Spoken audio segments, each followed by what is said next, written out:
everyone, Shawn, Clement here, Richmond Hill Golf Learning Center, headquarters for wisdom in golf, and I got some fantastic wisdom for you today.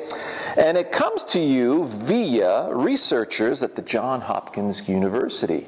And they've been doing a lot of studies on motor skills, and they've discovered a much faster way to acquire these motor skills. And here's a little excerpt here from this article. I'm placing the link in the description of this video so you can go have a look for yourself on that particular article. And I'm going to show you what we do here at the Richmond Hill Golf Learning Center and how we go about getting our students to acquire these fantastic skills of golf, okay? So, if you're trying to improve your golf swing, or master that tricky guitar chord progression, here's some good news from researchers at Johns Hopkins University. You may be able to double how quickly you learn skills like these by introducing subtle variations into your practice routine.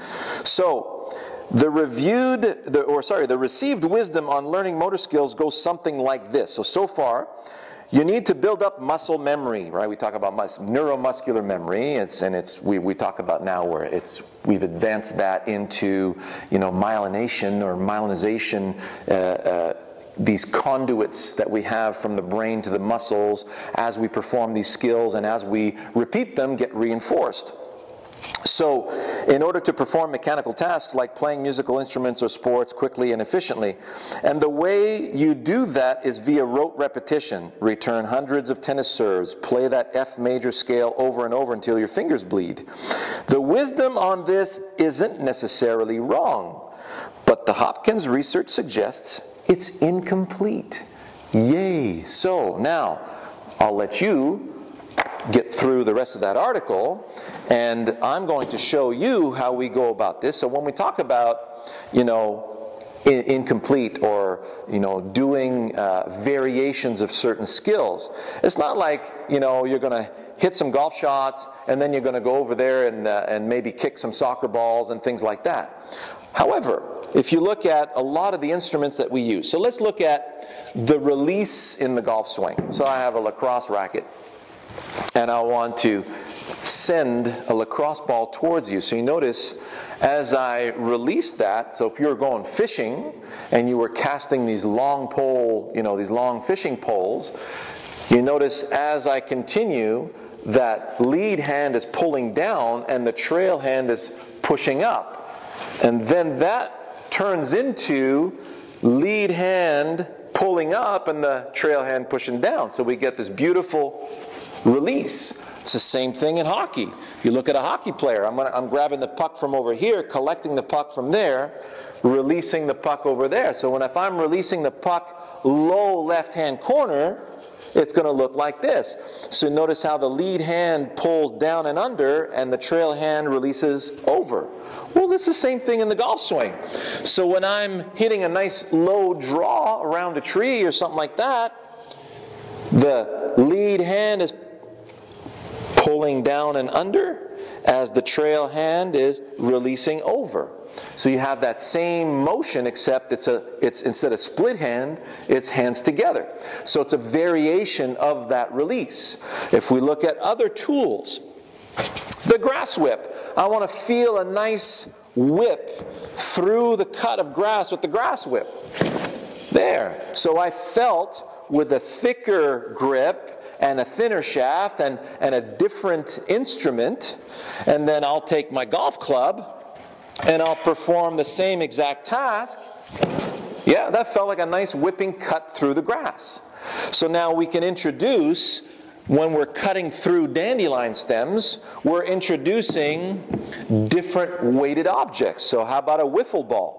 You'll notice a wiffle ball is very close to a golf swing or a practice swing where you have nothing in the way. So your brain looks down here at that, that wiffle ball, which has already felt its weight, and you go, wow, there's not going to be a lot of resistance there.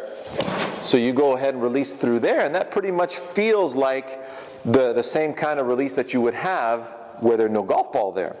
Well, now let's look at, they call them broom balls, right?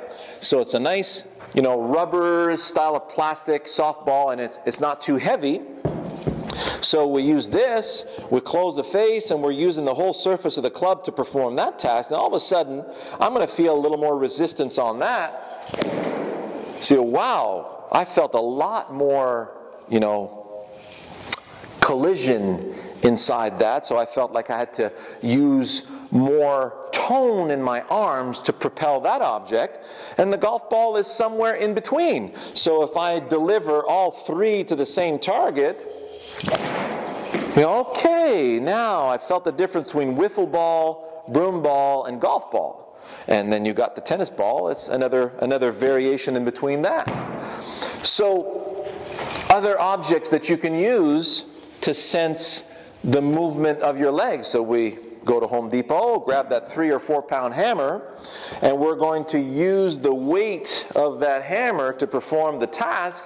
So if I'm heaving a hammer toward my target, and then I heave a heavy club, so I'm going with a longer lever, very similar in weight, and then I'm going to use some old clubs and throw them out there. And again, you see the difference in the variations, because every shot you hit, and this, I love repeating this one because it's such a fantastic study, and this is what liberated my mind 7 years ago, is the brain has to reformulate everything from scratch. They put a human brain under a PET scan to see what parts of the brain would light up when they were performing a very specific task. And that task they were doing was just a short putt, because they were all wired with stuff. They could only do a very short range of motion. And they noticed that, the pro and the amateur kept sinking one putt after the next because it was a short putt, and that every brain scan that came out was slightly different one from the next. And they realized, hey, the human brain is designed for adaptation. Well, that's what you got to do. You got to feed it. We call it Goldilocks. So I want to hit a specific chip. There's a specific distance I'm looking for. Well, if you took a club and you say, okay, when you're practicing on the range, let me do one that's way too short. Yeah, that's way too short. Then do one that's way too long. Yeah, that Korean Ray passed. Let me see the one in between. Hey, that was really close. Well, you can do that on the golf course in your practice swings. See, once you're exposed to all these different sensations and the brain knows how to associate them back to the task that you want to do, which is sending a golf ball to a target with a very specific feel. So once the brain has identified a specific feel and it's gone across the scale, the lightest to the heaviest and somewhere in between, then it knows how to apply that on the golf course when it counts, you see? So you stop thinking about all these body part positions, you stop playing Pinocchio, and you start realizing, hey, if I feel that way, I'm going to have a really nice result. Okay, let's go. So there's how we at Wisdom in Golf turbocharge your learning process. So when you come in here after the first session, I swear you feel better on specific shots, and you will have reached a new benchmark in your brain. Wow, did that feel amazing? I didn't realize golf could feel that great. So we know how to get you to that feel, and that's why we're so successful. So, in conclusion to this, if you go to, it's a 14-day free trial, go to our premium channel. The winter off-season learning system that we have over 17 sessions that we put together for you.